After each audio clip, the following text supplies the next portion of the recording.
मालदीव में राजनीतिक स्थिरता पर भारत का प्रभाव कम होता जा रहा है, जिससे अंतर्राष्ट्रीय संबंधों में जटिलता बढ़ती है। यह बदलाव न केवल क्षेत्रीय राजनीति को प्रभावित कर रहा है, बल्कि वैश्विक स्तर पर भी विभिन्न शक्तियों के बीच प्रतिस्पर्धा को बढ़ावा दे रहा है। इस संदर्भ में भारत पर रेजीम चेंज ऑपरेशन में शामिल होने का आरोप लगाया जा रहा है, जबकि भारतीय सरकार ने इस आरोप को सिरे से नकार दिया है। यह स्थिति भारत की अंतर्राष्ट्रीय छवि को प्रभावित कर सकती है, खासकर जब विश्व के अन्य देश इसकी विश्वसनीयता पर सवाल उठा रहे हैं। यहाँ एक और महत्वपूर्ण प्रश्न उठता है, अमेरिकी मीडिया की रिपोर्ट का उद्देश्य क्या है?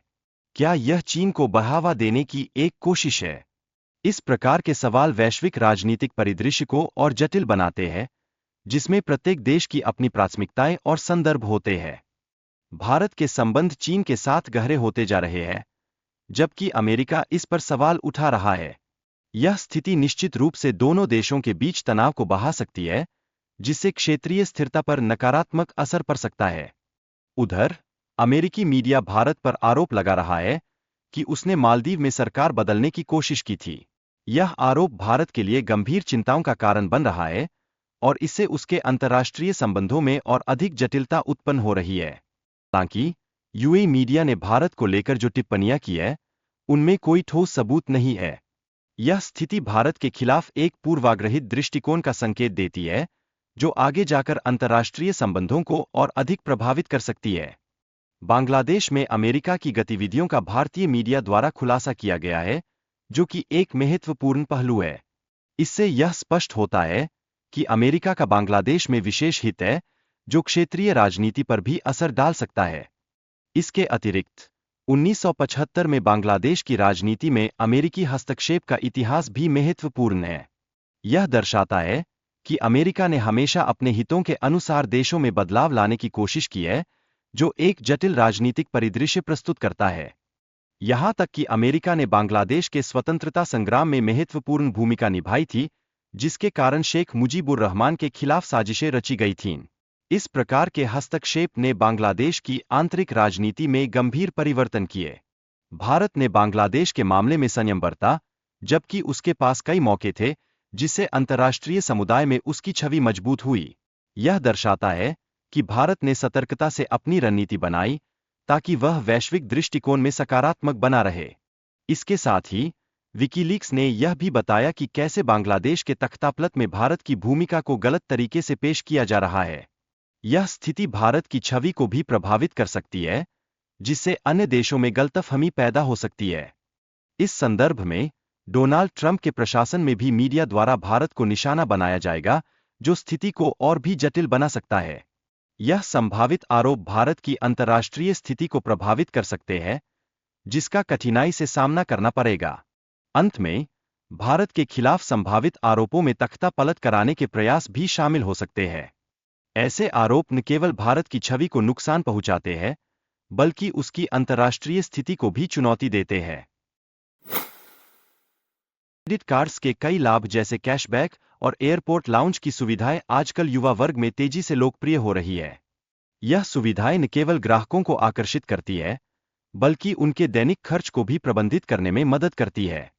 हालांकि, बैंकों द्वारा लेट पेमेंट पर भारी इंटरेस्ट रेट चार्ज करने का मुद्दा भी एक गंभीर चिंता का विषय बना हुआ है। यह उन ग्राहकों के लिए एक बड़ा वित्तीय बोझ हो सकता है, जो समय पर भुगतान नहीं कर पाते।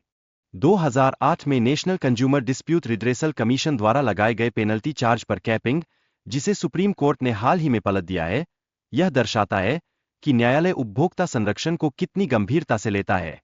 यह निर्णय बैंकों के चार्जिंग प्रथाओं में महत्वपूर्ण बदलाव लाता है। सुप्रीम कोर्ट ने स्पष्ट किया है कि बैंकों को 30% से अधिक इंटरेस्ट चार्ज करने से रोका गया है। यह निर्णय उपभोक्ताओं के वित्तीय भले के लिए एक महत्वपूर्ण कदम है, क्योंकि यह उन्हें अत्यधिक वित्तीय दबाव से बचाता है। जबकि लोन पर इंटरेस्ट रेट का चार्ज कम होता है, क्रेडिट कार्ड पर अधिक चार्ज लगाना निस्संदेह अनुचित है। यह उपभोक्ता अधिकारों की रक्षा करने के लिए एक जरूरी कदम है, जिससे उन्हें बेहतर वित्तीय विकल्प मिलते हैं। कई बैंकों ने इस निर्णय को चुनौती दी थी, लेकिन सुप्रीम कोर्ट ने एनसीडीआरसी के फैसले को बरकरार रखा।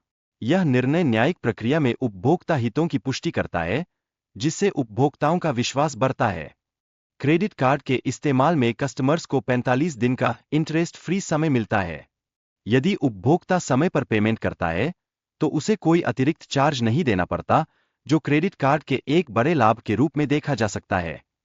बैंकों ने कहा कि एनसीडीआरसी का निर्णय गलत था क्योंकि उन्होंने सभी कंडीशंस को सही तरीके से नहीं देखा। बैंकों का यह भी तर्क था कि ग्राहकों को विभिन्न सुविधाएं मिलती है जो उनकी वित्तीय जरूरतों को पूरा करती है। सुप्रीम कोर्ट ने 2008 के फैसले को पलटते हुए बैंकों को इंटरेस्ट रेट चार्ज करने की स्वतंत्रता दी। इस फैसले से बैंकों की स्वायत्तता बढ़ गई है, जिससे वे अपने बदलाव के लिए अधिक स्वतंत्रता महसूस कर रहे हैं। यदि ग्राहक समय पर पेमेंट नहीं करता है तो उसे उच्च इंटरेस्ट चार्ज और पेनल्टी का सामना करना पड़ सकता है।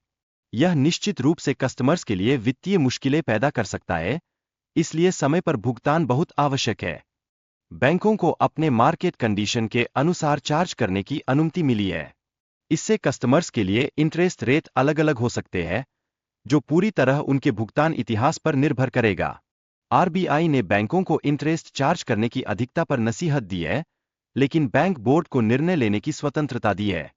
इससे बैंक अपनी नीतियों में बदलाव कर सकते हैं और कस्टमर्स की जरूरतों के अनुसार अपनी सेवाएं प्रदान कर सकते हैं। ऑस्ट्रेलिया में क्रेडिट कार्ड पर इंटरेस्ट रेट 18 से 24% है, जबकि हांगकांग में यह बढ़कर 24 से 32% हो जाता है। यह अंतर दर्शाता है कि विभिन्न देशों में वित्तीय प्रणालियां और उनके नीतिगत दृष्टिकोण कितने भिन्न हैं। इमर्जिंग मार्केट्स जैसे फिलीपींस और इंडोनेशिया में भी इंटरेस्ट रेट 36% तक पहुंच सकता है। यह दर्शाता है कि विश्व स्तर पर वित्तीय प्रथाएं और बाजार की स्थिति कितनी अलग-अलग है। एनसीडीआरसी का कहना है कि भारतीय बैंकों को भी अन्य देशों की तरह कम इंटरेस्ट चार्ज करना चाहिए।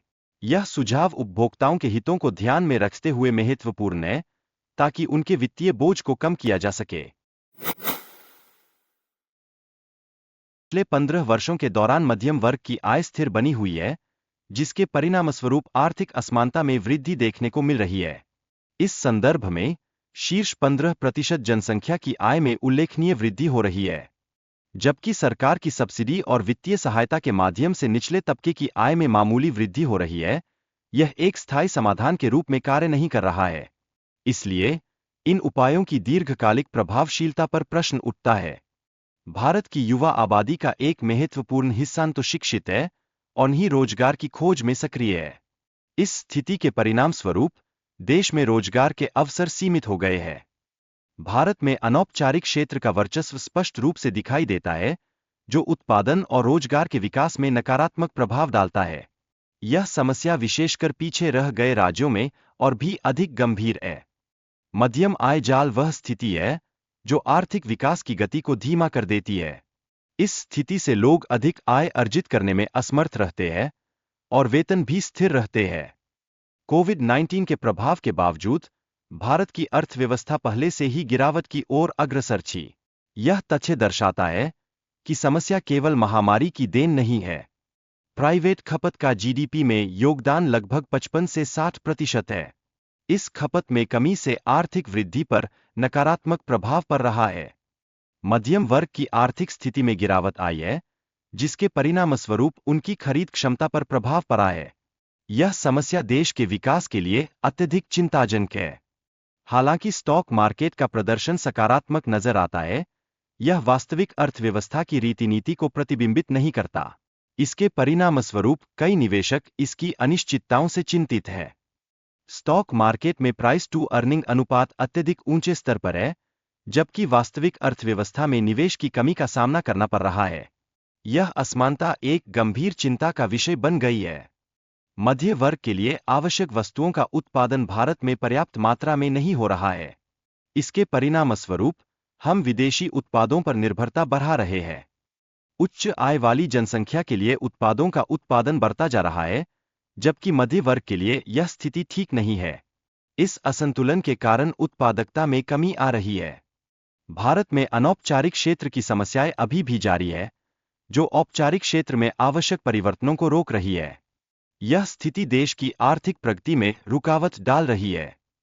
भारत में उच्च गुणवत्ता वाले उत्पादों का निर्माण कम होता जा रहा है, जो औपचारिक क्षेत्र की आवश्यकता है। यह स्थिति हमारी राष्ट्रीय उत्पादकता में एक नकारात्मक प्रभाव डाल रही है। सरकार का ध्यान केवल सब्सिडी दिए जाने पर केंद्रित है, जिससे उत्पादन में वृद्धि संभव नहीं हो पा रही है। इसके फलस्वरूप मध्य वर्ग और गरीबों की सामाजिक आर्थिक स्थिति में सुधार नहीं हो रहा है।